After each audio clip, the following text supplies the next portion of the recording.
Independence Day. Good morning, everyone. Respected principal, teachers, parents, and my dear friends. Today, I am very happy to stand here and speak a few lines about Independence Day.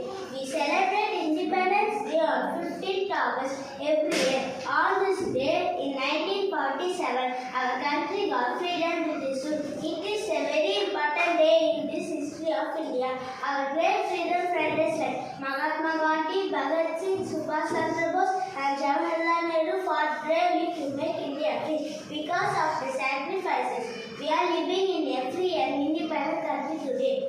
We should always remember their hard work and be thankful to them.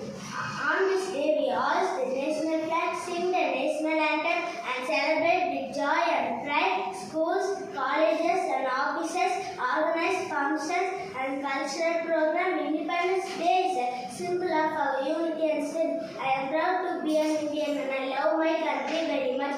Jai Hind, Jai Bharat.